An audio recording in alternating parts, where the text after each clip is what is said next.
The question is the world in general and the Muslim world in particular are in need of the system of Khilafah, and what is the importance and significance of this system?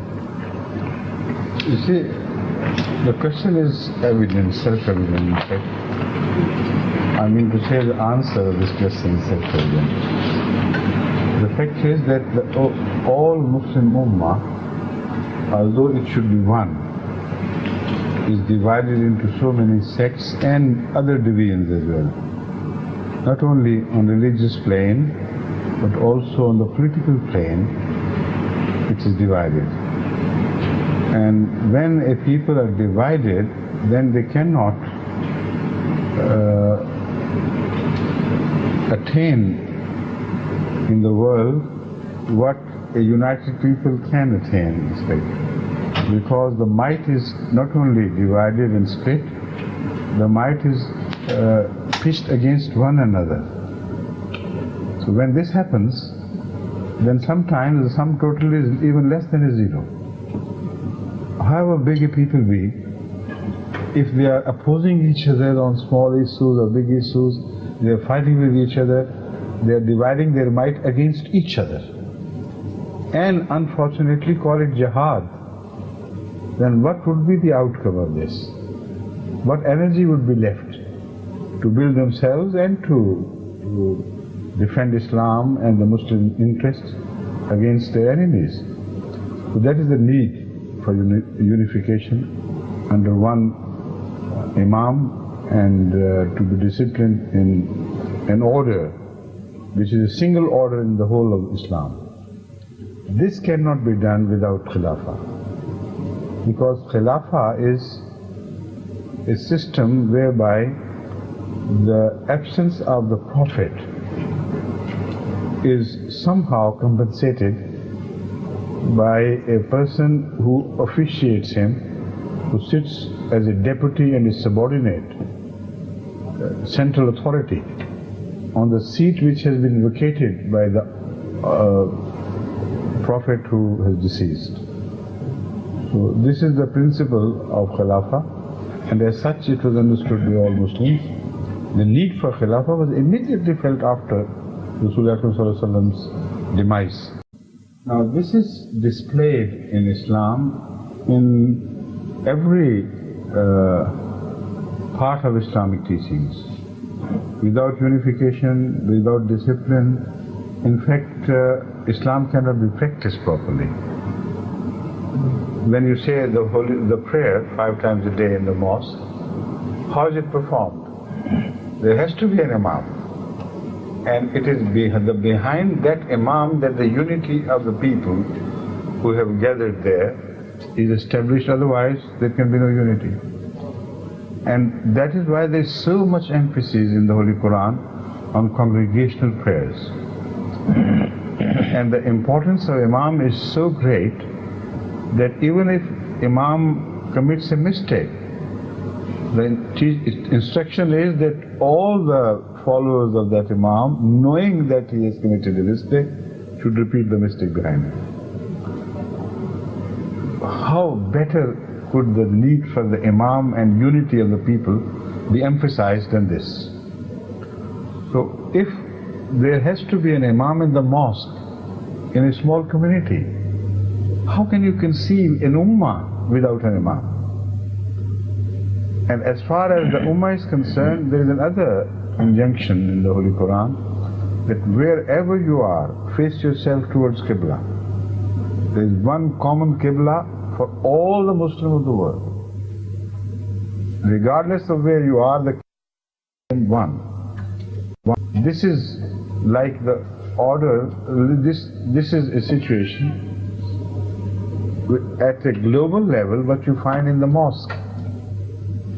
In the mosque, one Qibla is attained with the help of one Imam who leads you, and then all the directions and all the movements of the worshippers become, in unison. They are carried out in unison, exactly like others, So this also indicates that it is highly important for the Muslim Ummah to remain one and united under one Imam. If that was not the purpose, then there should not have been any khilafat. Because at the time of Rasulullah's demise, Muslims were in a far better state, spiritually and religiously and in every other respect as well, than the Muslims of today. If they needed an Imam to follow, how can we do without an Imam today? Why, we need it much more. So that is as far as the need of Khilafah is concerned. I think that should be sufficient. Now the problem is that once the Khilafat is lost, then it cannot be recreated by the people themselves again. This is a dilemma which the entire Muslim world is facing. Because Khilafat begins after the Prophet's demise. And once it is broken, then how can it be reinstated? There is no instrument of reinstatement of Khilafat if there is no Prophet. So in case of Muslims, the problem is even twofold. Because on the one hand, once the Khilafat came to an end, according to most Muslims, at the fourth Caliph, Hadhrat Ali Raziyallahu Ta'ala anhu, after that there was not a Rashid, Khilafat Rashida, it was only a sort of kingdoms and sovereignties in the name of Khilafah. But the mainstream Muslims, and a large number among them, believe in that. It's no more. After that, how could you bring Khilafah back and reinstate it? As far as the Shia Aimma are concerned, they have no problem because they believe in the continuity of their Imamat up to 12 Imams mostly. Some up to 6 Imams, some continuously even up to date. But a much greater majority of the Muslims is without the need of one Khilafah. And even if Imamat is considered to be continued there, it still cannot make the entire Ummah as one. We are discussing the problem of bringing the whole Ummah together under one leadership. And that can be done not by partial Khilafat, but universal Khilafat, whereby all Ummah could be brought together. But they believe there cannot be any Prophet at all in any form. So that means the only possibility of rehabilitation of the institution of Khilafat is also lost. This is the big problem which the world of Islam is facing today. And the prophethood, the only way it will be reinstated was through prophethood. Yes. And that, they say, has come to a complete end. Now the only thing the non-Ahmadi Muslim leadership can point out is that we are expecting a prophet to come anyway. That would be an old prophet, of course, but when he comes, he would be a prophet. So the lost institution of Khilafat will be reinstated through Jesus Christ when he revisits the earth. Now the problem with this is that 1400 years have passed and there is no sign of any Jesus revisiting the earth at all.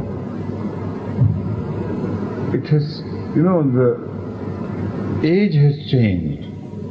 The Muslims have gone through the worst possible situations. Nobody came to their help from heaven like Jesus Christ. If this vain waiting has ultimately made a large number of Muslims really pessimistic about it. So that is why when you discuss this matter with many Muslim Arabs or non-Arabs, they say, leave this issue alone. It doesn't make any difference. If Jesus is dead or alive, we are not interested. And the ulama of Jamia Azhar have repeatedly expressed their considered opinion that according to the Quran, Jesus is dead. So no way he can come back again.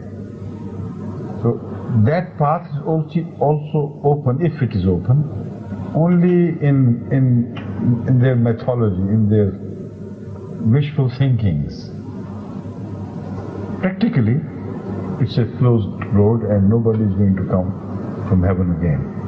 So that is the whole problem of the world of Islam. Not only have they lost the most important institution after khilafat in Islam, but also they have blocked the passage of its reinstatement.